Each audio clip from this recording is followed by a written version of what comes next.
Okay, so recap. Texans come out. Here's what we'll do. We'll go through. We can't go through each series because I don't remember them perfectly, but I do remember some of the great, or not great, but good things that we saw. I'll tell you this. I don't know what happened in the second half from a play calling perspective on offense.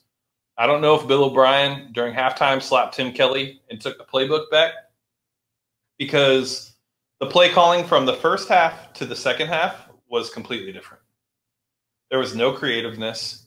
It was totally different. It looked like at least in the first half, while we only got one touchdown, we looked as if we were working on things. In the second half, it looked like we're going to run the ball. I mean, we're going to run the ball. We have to. We got David Johnson. We're going to run the ball. That was my biggest takeaway. But the first 2-3 drives, I was like, okay, this is a good concept. Oh, this is nice. Okay, this looks good. Oh, that's a lot of motion. Okay. Like, oh, wow, that's like, okay, those are things we have not seen before. And then the second half came and the normal play calling resumed from last season. That was my initial impression. I'll be honest. But again, let's preface this because the All-22 is not out yet. It will be out when we wake up in the morning, but still, we're only going based off the broadcast. Initial impressions, I mean, part of me wants to be sarcastic, like the season's over, right? I mean, we just came out there, we made the same mistakes we make year in, year out. Roster mismanagement, not a lot of pace. Yeah, we're gonna get to merciless. But at the same time, it was the first game of the season. We definitely at some point decided it was a preseason game. And after rewatching the game, like the game wasn't as bad as it even felt. It just kind of swung. Say at the end of the first half, if we go down there, we make the field goal, or we go down there and Duke Johnson catches that little dump off from Deshaun and gets a first down. Like if those things happen, that quick touchdown that the Chiefs get at the end of the quarter doesn't happen. Then when they go in the very first drive of the second half and they score, isn't as bad. But that 14 points, I mean, that's how the Patriots always killed you. The Chiefs did the same thing the Patriots did. That's what makes the game feel like it's a blowout. Second thing, honestly, 5.8 yards per play is not bad. That was top 8 in the entire NFL. So our offense did not really look as bad as it felt. It was just a situation that we got into pretty much because key playmaking. And then this is what's crazy. According to PFF, Deshaun Watson actually outplayed Mahomes. What do you feel about that? I think that's pretty crazy. And it speaks more about Pat Mahomes than it does about Watson. Because like with Watson, like he didn't have a horrible game, but he didn't have an amazing game either. And for them to say that Pat had a horrible game when he was basically flawless, that's why PFF is just there's something else. But well, no, they're putting more of the blame on if Deshaun had gotten a couple of catches. There was a couple of drops, O-line play. Yeah, there was a couple of things that kind of happened that,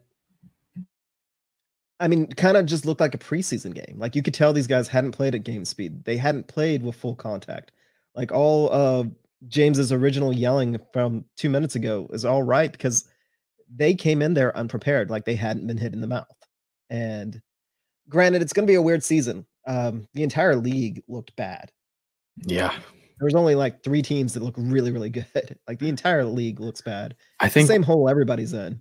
Yeah, I think what this restart without preseason showed us is kind of the early elite teams versus everyone else. The Chiefs, like I'll be honest, I thought that they were gonna have a Super Bowl hangover. They didn't one bit. They came out firing on all cylinders. The Ravens, same with them. I didn't watch all the games, but like the elite of the elite, they showed up today or that game and they showed the gap between them and everyone else. Right. Those elite of the elite teams also have the most continuity. There's no changes. The Chiefs really didn't have any changeover on their staff, which is absolutely insane and unfair from a Super Bowl champion. That none of their coaches got poached. That is crazy. Their offense was the exact same. Like they had nothing to work on. They came in ready to go. They didn't have to change. The Ravens look terrifying, and we'll talk about them around the NFL, but same thing with them. They came in and they have continuity, not a lot of changes, and a quarterback that's making that year 3 jump. So watch out. So here's the thing. Now I hear echo. Do you guys hear echo?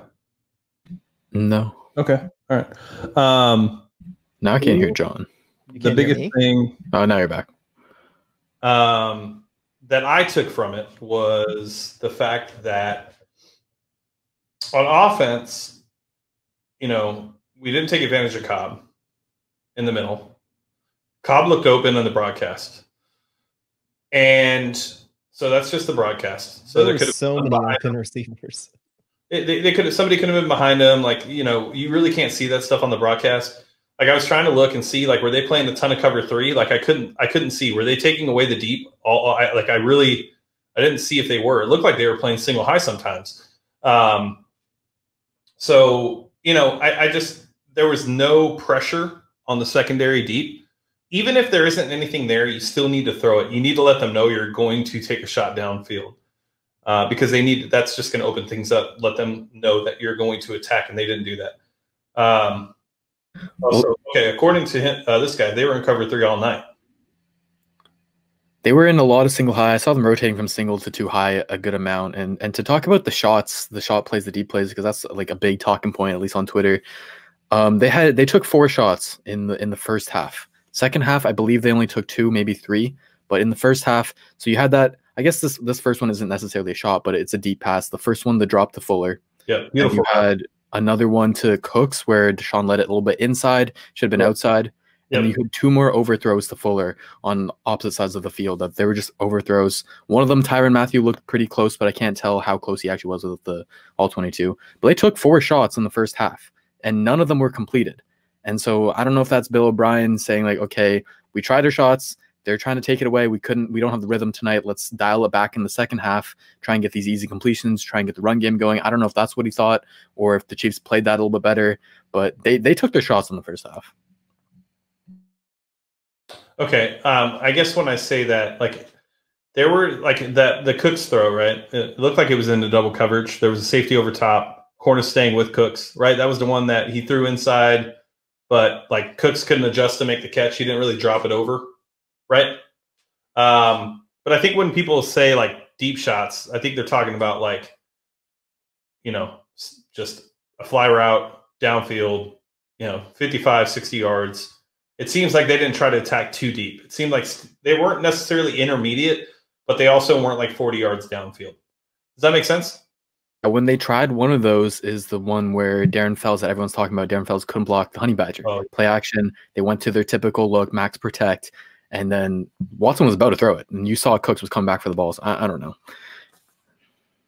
Gel, I mean, it has to happen. They do need time. I'm not gonna sit here and say that the team doesn't need time. Like, you're right. Like, what the biggest thing I took away from Sunday was the teams that basically returned all their starters from the previous season on offense seemed to be fine. Ravens, Chiefs, Niners didn't look good. There were a couple other teams. Niners don't have any more receivers. Green Bay looked good. Yeah, so I mean, the teams that were contenders last year look like they're going to be contenders again. But I don't know. I think it's going to take some time, and I'm not saying, oh, the season's over. I'm not there like in any way. I'm just more frustrated with. So the Cauley thing is a big thing for me because it just speaks to a lot of the roster mismanagement that we've seen since Bill O'Brien has taken over. Like, there's been great things as far as like Gary and Conley and things like that, but there's been a lot of little small mismanagement things that have happened that have always made me question what's happening. And we're only in week 2, and we just saw something that was, could be somewhat impactful. Jordan Akins goes down. Well, now you're left with Fells and this new dude, Farrow. Like, instead of a guy that knows the offense and has, a relationship with Deshaun. So it'll be something to watch. I do think Cooks and Cobb, I think they'll get it together. Like, they're pros. They're good at what they do. Like, there's no reason to think that those 2 wide receivers can't be effective in this scheme. They're pros, but it definitely wasn't a good showing. Now, I'm going to ask you guys this, and I want to hear you guys answer at the same time. So I'm going to count to 3, and I want to hear either a yes or a no. Is it possible that Bill O'Brien is mailing it in just to mail it in through these first, week, maybe 2 weeks, and then letting it loose against the Steelers and Vikings and just he just doesn't care right now. He's using it as a warm up. 1, 2, 3. No. No. Okay. Okay. Somebody told me that. I was like, that makes 0 sense on why you would do that. But okay, buddy. Go on. I could see like the conspiracy, like saying like, oh, you don't want these like playoff teams who you know you're going to play a second time likely later in the playoffs. That was the whole argument. It's like I get the reasoning behind it, but wins in the NFL are just so hard to come by. Like you don't purposely throw a game. Now, if they get into the third quarter, fourth quarter, and they're behind, I can see them shutting the playbook and just kind of letting it play out. But at the same time, I don't even think Deshaun would let them. That's what I was going to say. The players would never let that happen. These guys are hungry. Yeah, I agree. All right, so let's get to the defense because, well, I guess we'll get to the positives of the offense. David Johnson looks like a running back. David Johnson definitely looks like a really, really, really spry. I think spry is a very good word to use for David Johnson. He looks refreshed. He looks rejuvenated. He looks – some of those cuts, I was like, wow, okay. Those are really nice cuts. Specifically the touchdown run. That was a really nice cut. Jordan, what are your thoughts on David Johnson? I know you weren't a fan originally, and I know it's only one game, but based on the one game that we did get to see, you know, how were you feeling? Because you were very critical of his cuts and things of that nature. Anything that you saw that made you feel a little bit better? Yeah, so the biggest thing, like I wasn't optimistic about David Johnson at first, and because so much of his success with the Cardinals back in 2016 came off of his athletic cutting ability. He was amazing with it. He was amazing. He was Arian Foster-esque, and that's what really was able to allow him to get more yardage than his O-line blocked for him, right? And so I thought, aging running back, coming off a couple injuries, is he really going to look exactly the same or even better? So that's why I wasn't optimistic. But we saw today that he's back.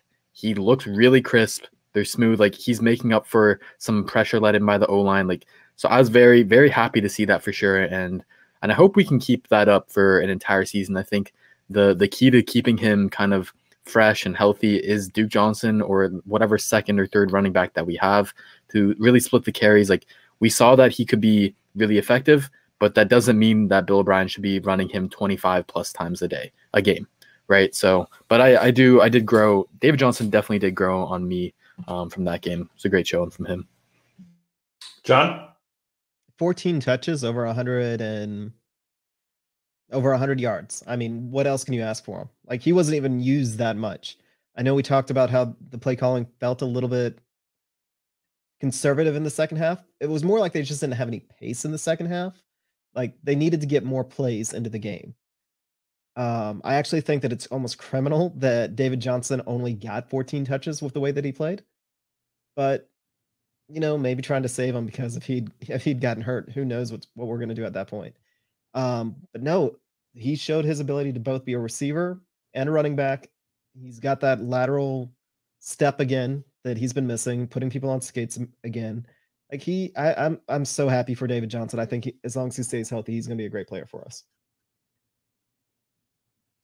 I think he's going to be very good for this team. I think he looks as if I think he's an upgrade over Carlos Hyde. And if we can just get what we saw from him on Thursday night, I think this team could be, I think the offense through David Johnson, I think we'll have a very strong run game. I think adding the pairing of Duke Johnson when he gets back from injury will be ideal. But yeah, so Jordan, you know, you put out some information about the two running back sets, you know, in the backfield. Johnson's in the backfield. Talk a little bit about what that does, because I don't think people realize how much how pressure that puts onto an opposing defense.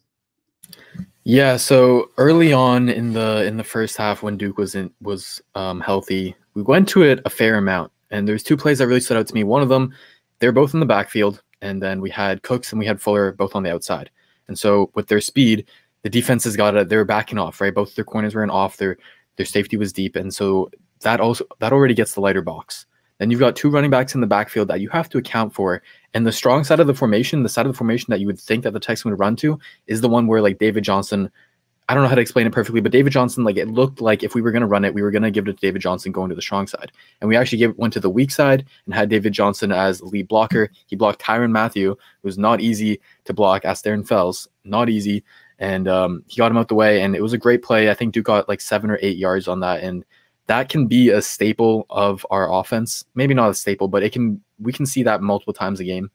That was great to see. And then also there's one passing play where it was David Johnson all the way on the outside, Duke Johnson kind of in the slot, and then Darren Fells like the inline tight end. And on the right side, the running backs are running a smash concept. So Duke went deep, David went in the flat, and then that drew the linebacker backwards and away from Darren Fells. And so that opened up the middle of the field. And it just, that with dealing with that personnel is very hard as a defense, because number one, you have to kind of be wary of the run game. And so that puts maybe another linebacker, another defender in the box. But then you also got to be wary about the passing game. If they're both out wide, or if they're in the backfield, they can still attack you from there. And so that puts you in like dime, nickel. So it's just very hard to kind of figure out what personnel you're going to be in. And that's the pressure that two running back sets can create. Yeah, no, I think it's going to be interesting. Now, can CJ Precise step into that role? I think he can. I just don't think he's going to be as effective. I don't think him as a threat isn't going to be near the level of what Duke Johnson is, but you're still able to run those formations, which is the key. Can I ask you guys a question about the offense? Why is Darren Fells still on the field? Why isn't Jordan Akins only on the field? Well, it makes zero sense to me. I honestly, like when that play you talked about, I feel like there would have been more yards with Akins on that. Anyone could have done that play. Anyone. Right. That's what I'm saying. An injured Kahale Warren could have made that play. Darren Fells is a player who, and this goes back to like the little roster mishaps around the margins. Extending Darren Fells was such a stupid idea. I said it then, I'll say it again now. Like he does nothing for your team. His reputation is as a great blocker. He's not a great blocker. We saw that last year. We saw that again this game. And then if he's not going to block, he's got to do something in the receiving game. Sure, he can go and be big and be the 6'7" guy that he is, and Deshaun Watson has to throw a perfect pinpoint pass where no other defender can get it in the red zone, and that's how he got all his production last year. But if he's not schemed open, he's not getting open. And you just can't have someone like that in an offense right now at the tight end position, which is so crucial to attacking mismatches. And I don't get it. Go ahead, John. Yeah. I was going to have that when we got to the bad. I just would rather focus on the good right now. And Akins did take 48 out of 59 snaps. Like, he was on the field the vast majority. With Akins, he's a legitimate receiving threat. I mean, 2 of 2. Like, I'm more upset that he only got 2 targets, because, I mean, he turned 39 yards and a touchdown with 2 targets. He caught both of them. Good things happened. Akins, great player. The potential to be he's a good player right now, but he has the potential to be a great player, a great weapon. And this is why I'm so interested to see the all-22, because, again, on the broadcast, and you can't really tell on the broadcast, I will give them that, but both Cobb and Akins, there was times where it looks like they had plenty of room to run around.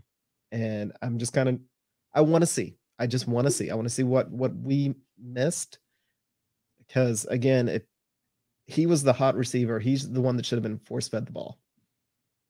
Yeah, I just don't, at this point, I don't understand how Akins isn't.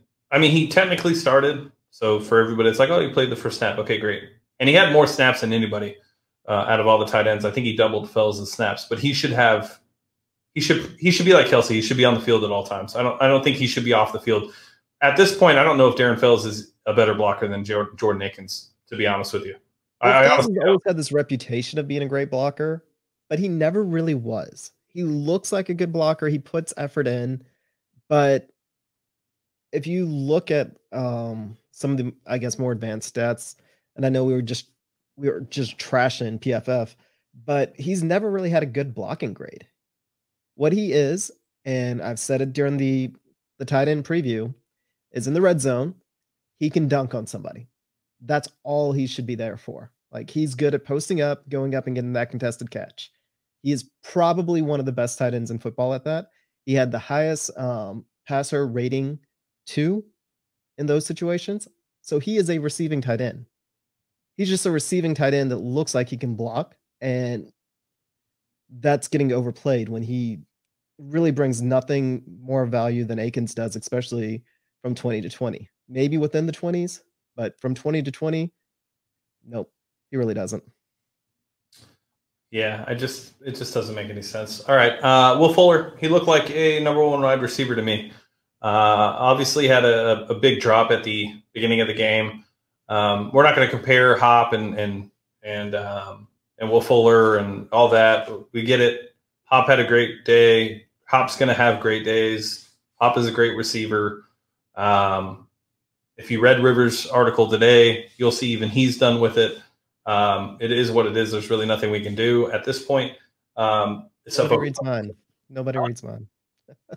But except we can focus on the players that are on the team now.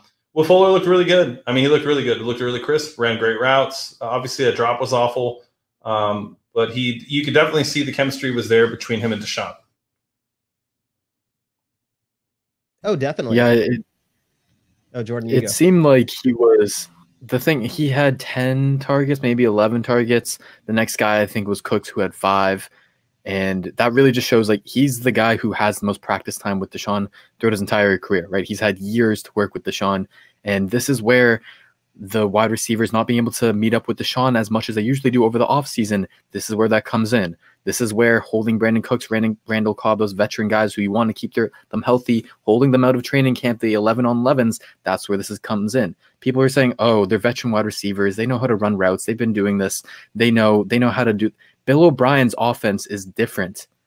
They need an insanely different level of timing and chemistry, on-field chemistry with Deshaun Watson that you can't get throwing in a field with no defenders, that you can't get in training camp 11-on-11s even. That only really comes with in-game snaps. And so it's going to take time. Like we saw with like last year with Kenny Stills, like it took time with him. It's going to take time with these guys, but we just can't panic. We can't be wanting to jump off the bridge just yet, because the time will come, and when all the weapons click, it's going to be something to watch. I really do believe that still. Yeah, this offense is more of a, by any other offensive coordinator that runs this exact same offense, it's more of a death by 1,000 cuts. Whereas both Bill O'Brien and Deshaun Watson have more of an attacking personality, and they want to attack the ball and push the ball downfield. So you take an offense that the receiver and the quarterback have to be on the same page, and you're throwing low percentage passes on top of that. Like, yeah, there's going to be frustrations with that. I think that's part of the reason why that Deshaun seems to only throw to receivers he trusts. Will Fuller had a 30.3% target share. He had 10 targets. Nobody else had more than 5. And everybody else, one player had 5 targets. Nobody else, and that was Brandon Cooks. Nobody else had more than 2. Brandon Cooks had 5 targets. Will Fuller caught 8 out of those 10, so not bad. That's not bad. 112 yards. You know, we can take that. That's wide receiver 1 numbers. That's like elite wide receiver 1 numbers. There's nothing to complain about with what Will Fuller did. This goes back to my original complaint. We moved the ball better than it seemed. We just didn't ever have the ball. Yeah, the Chiefs' run game was their best defense. Yes. We did not have very many possessions, and every time we would get the ball back, it felt like half of the quarter had just disappeared because they could just run it down our throats, get into all these 3rd and shorts, and it killed. I think every drive they had, except for maybe 1 or 2, took off like 5 minutes off the clock, which is insane. That's insane. The time of possession, I don't have the exact numbers, but they must have killed us there. Yeah, time of possession was bad. I don't know, like just this offense, it was very frustrating to watch. Like when I honestly don't even really want to watch the all 22 on the offense. What I really want to watch the all 22 of is the defense. And I think that's a perfect segue into kind of some of the good things that did come out of the defense, because it doesn't look like there's much. But you got to keep in mind that we were playing the Kansas City Chiefs, a high-scoring offense. I believe they only had 17 points going into the first half, correct? Yeah, going into, I mean, they only scored. Was it 14? Was it 14 or 17? They had 14 going into the halftime. Okay, if you told again, it was that even the bad on defense, like it's bad with quotation marks, because we played the Chiefs, we couldn't stop the run, But yeah, that's really the biggest issue. Like we stopped the run, and that was clean. We just clean up our tackles. Yeah, but what I was saying was, if you told me before we went into the game that you held the Kansas City Chiefs to 14 points going into the second half, I honestly would tell you that there's a good chance we're in that game. But before we get into that, if you so let's talk about the defense a little bit, because I think really there's a lot to take away, and the all 22 is really going to be where we see a lot from the defense, because there was a lot of different things that Anthony Weaver was doing. He mixed up personnels and schemes. He wasn't complacent in any way. The biggest thing I took away was the fact that he was able to just change personnel when he wanted to. There was no thought about it. He threw everything he could at it. And it just wasn't enough. But, I like the creativity that I saw from the defense. Jordan, what are your thoughts? Yeah, we heard all season creativity, exotic defense, putting players in positions to succeed. And that's what we got for the most part. The thing with the defensive coordinators is there's only so much they can do. They're not on the field out there in the trenches. They're not missing tackles. They're not covering wide receivers, right? So they're put the players in positions. That's what they can do. And I'm with you 100%. I really liked what I saw from him. I think it's really like a willingness to adapt, a willingness to change within a game. Not even within a season, but within a game. And Rack, in my opinion, was pretty horrible at that. But just to give a few examples, we started off in press man.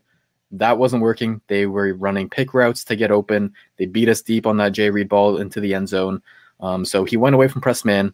He went to off man. He switched up with man and zone looks a lot through.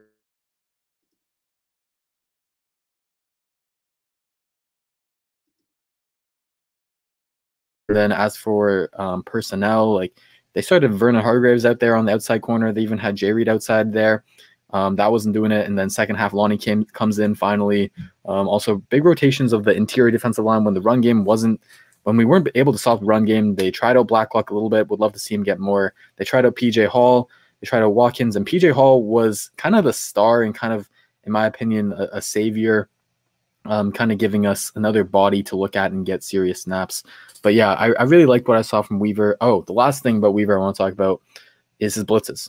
And we didn't get a chance to see a whole lot of them. The Chiefs only had 5, maybe it was 6 if I'm just tracking by my eye, but it was 5 or 6 third downs that were greater than 5 yards. That's it. Not even like third and longs, like 8 to 10 plus yards, 5 yards. Only 5 of them all game that we forced them into, because the run game was killing us. And so if you're not in those third and longs, you're not going to see blitzes from Weaver.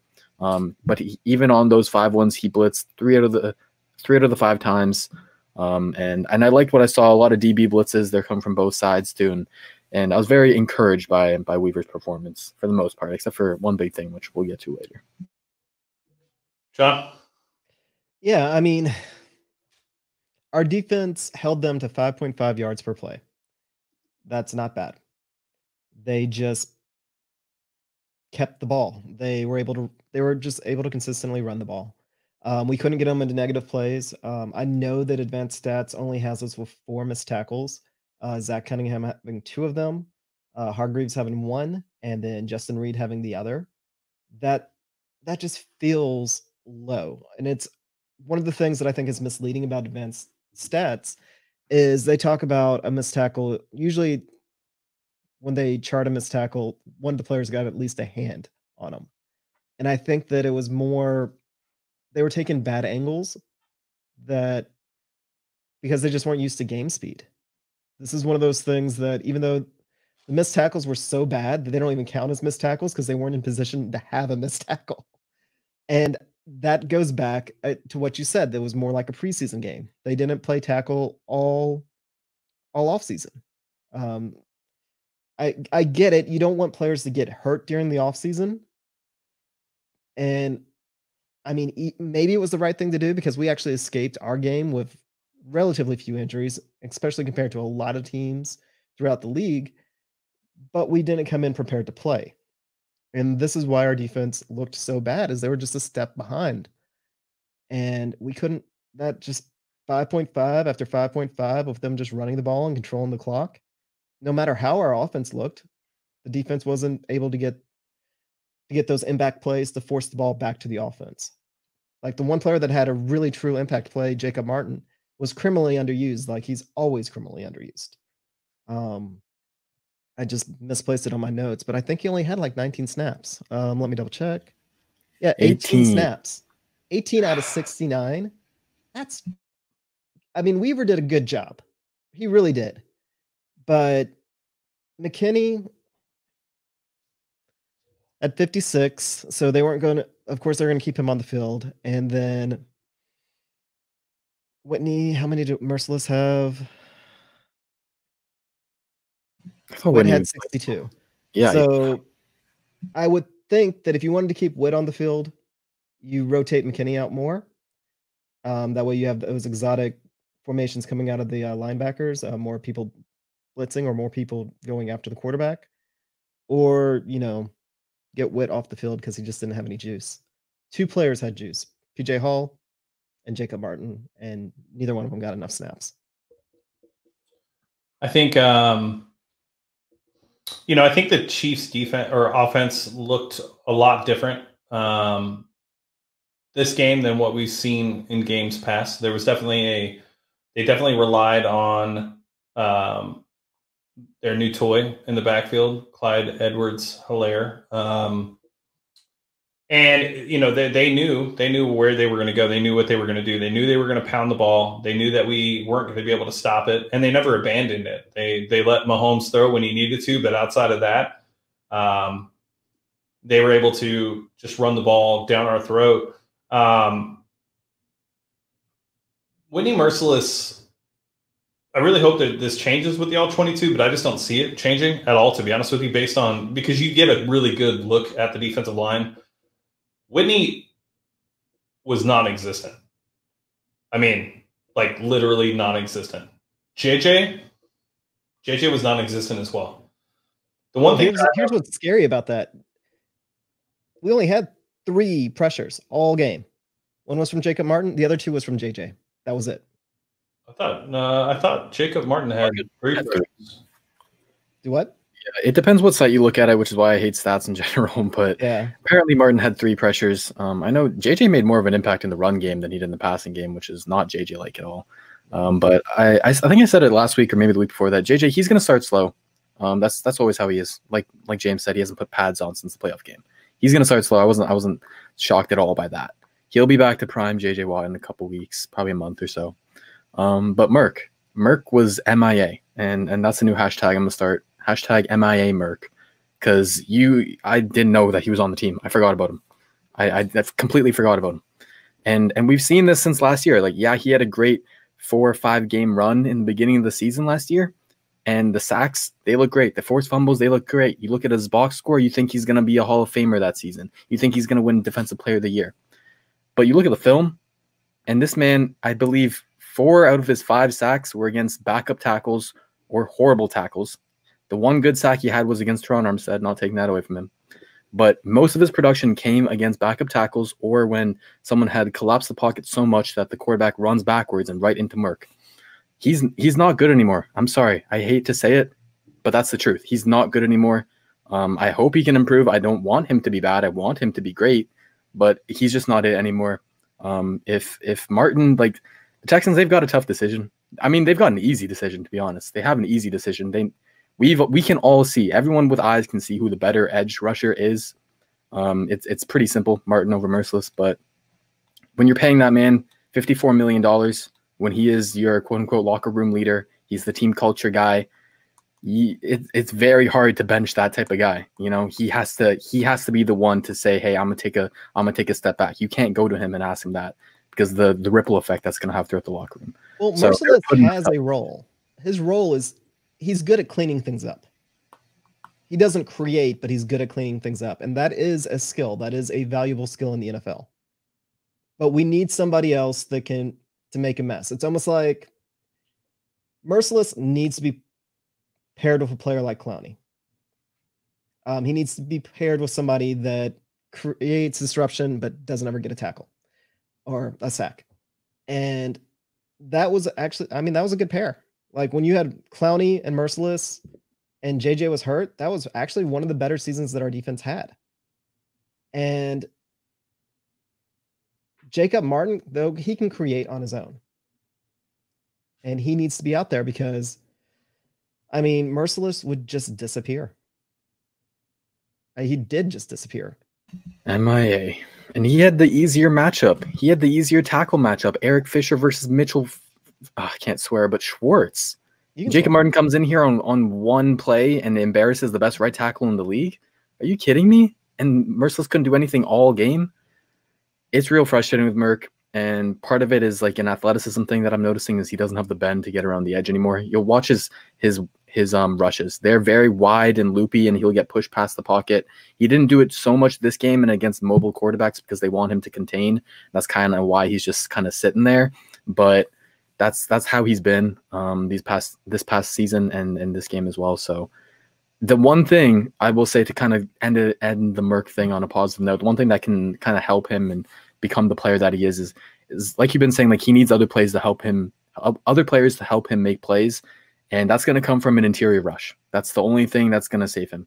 Is if Watt is lined up more on the inside and he can bull rush and collapse the pocket. If we see that from Blacklock, from Omenahu, PJ Hall, maybe that is the one thing that will help Whitney Merciless kind of be valuable in his contract. You know what I mean? Except for like apart from the culture and locker room stuff. That's how he's going to make an impact on the field.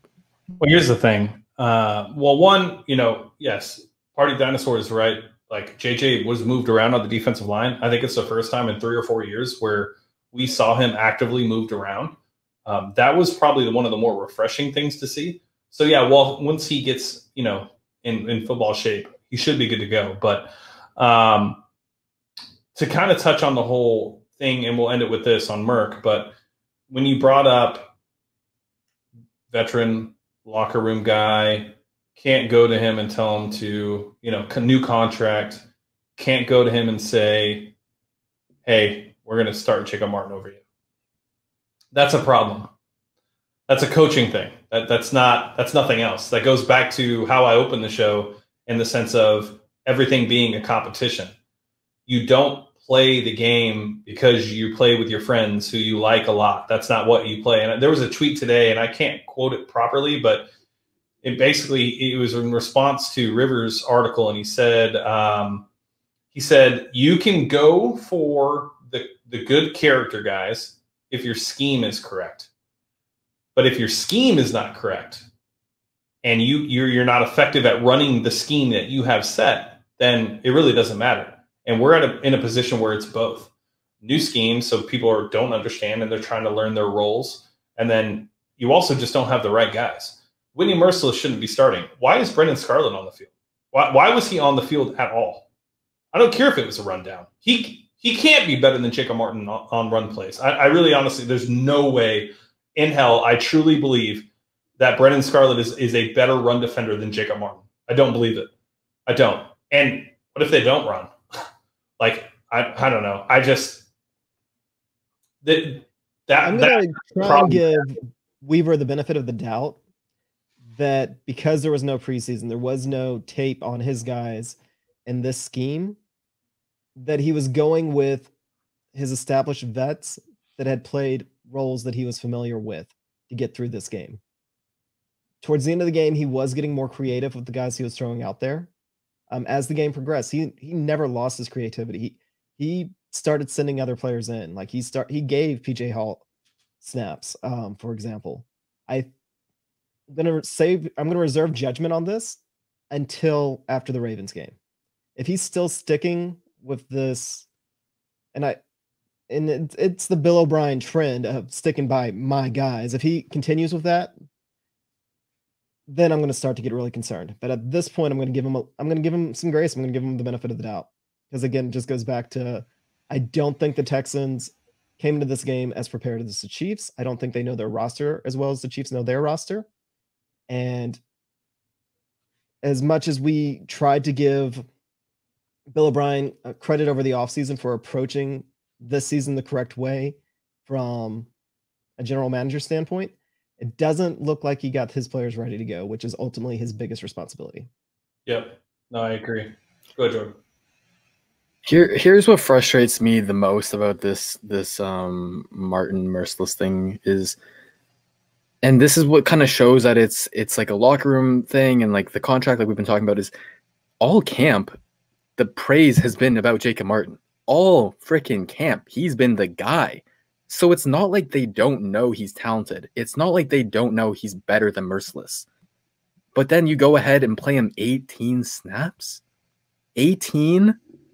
And even Scarlett's out there over him? I saw a play. So one of, I think it was Clyde Edwards-Helaire's, his touchdown run. Jacob Martin was on the field there. He was setting the edge. He set the edge against Eric Fisher. He stacked the block. He forced Helaire back inside right into an unblocked McKinney, and McKinney couldn't do his job. And then you still see Jacob Martin chasing down Helaire the entire way and dives and tries to strip the ball out at the goal line. He misses, but nobody else on the field was putting in that effort. No one was doing that, and he's an effort guy. And that's what Bill O'Brien likes. Like, he is DTS. Jacob Martin is DTS, but somehow, some way, he's still not on the field. I didn't think I could get more pissed off from that night than I could, but I just got it. No, you're right. I've said it probably 3 times this one, and during the instant recap, probably about 6 times then. PJ Hall, Jacob Martin were the only 2 players that showed energy. They were the only 2 players on defense that showed juice, and they need more snaps. Like, that's what that. It doesn't even matter if somebody else is more talented than they are. If they're going out there with that effort, if they're going out there with that hustle and playing like their hair is literally on fire, defenses feed off that. And the 2 players that really, really brought it just didn't get enough snaps. And I mean, that used to be JJ's role, and that was Clowney's role for a time. And JJ, I mean, he played inside more than he's probably, I don't actually know the breakdown on this, but it felt like he played inside a lot more than he has in ages. And he seemed more willing to do what was asked of him. But there was something missing from JJ. There was that energy missing from him. There wasn't a game-changing play from him. The guys that were bringing it weren't on the field with him. And I think that they all 3 on the field at the same time would have lifted the defense up, especially when they needed it, when we were getting gashed by the running plays. Here's the thing. Here's another thing that bothered me. It probably didn't bother you guys. And this is one of the things that kind of worried me about the exotic, change things, give them a bunch of different looks. I understand that Justin can cover people. Totally understand. I totally get it. He can play corner. He can play safety. It makes a ton of sense that you're going to give different looks to Patrick Mahomes. But one of those looks doesn't need to be Justin Reed on the outside as a corner. Justin Reed is going to thrive in the back end. He should not be playing corner. And I get that we were down Gary and Conley, but you can scheme other ways to have Phillip Gaines be okay or average. Lonnie Johnson barely got any snaps. There's an opportunity to be able to let Justin be Justin and thrive. And then and then you do what he did and you line him up on the outside. I wasn't a big fan of it. I know it was effective at times, but I just didn't like it. Also, the combination of zone to man, it looked like a pretty good mix, to be honest with you. And it didn't look as bad as I expected it to look. I knew we would throw some zone because Mahomes just shredded us when we played all man last year. But I'm hoping that that's more of just a matchup against the Chiefs thing and not something we see throughout the season. Because once Garion comes back, you have man corners that, can somewhat sit in the zone, but you really want them playing man. And I really don't want to see Garion Conley play zone. I'll just be honest. He's just not very good at it. And you can mix it up and have some play zone, some play man. Like, there's a lot of different things that you can do. And so I want to see him get creative, but I did not like Justin Reed playing safety or playing corner. That did bother me. I want to see him on the back end, whether it's dropping back in coverage, playing single high, or playing in the box. Either way, I want Justin Reed playing his position naturally. So that was probably my biggest takeaway that I didn't like. My biggest question on that, and maybe Jordan can answer this, because I still didn't pick up on it on watching the broadcast recap. So the Texans like to play their safeties as 2 shell, and then they roll their safeties depending on what the offense comes out in. Did the Chiefs decide that they were essentially going to pick on Justin Reed and cause him to roll over into a coverage role instead of a center field role? Or do you think that he was specifically sent out there as coverage? See, this is the part of it is we came out in nickel a lot early, and so our outside corners were Vernon Hargraves, and then it would be Justin Reed, and he was on the outside because we had what's his name, Roby following Tyreek Hill.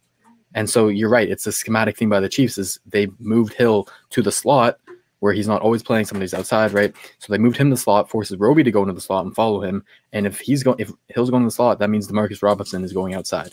And so Jay Reed's got to follow him. So Reed wasn't playing outside corner as much as he was playing nickel corner, and the Chiefs just were able to abuse that and move him to the outside. So yeah, you're exactly right there. Okay. All right. Well, we're on to Baltimore.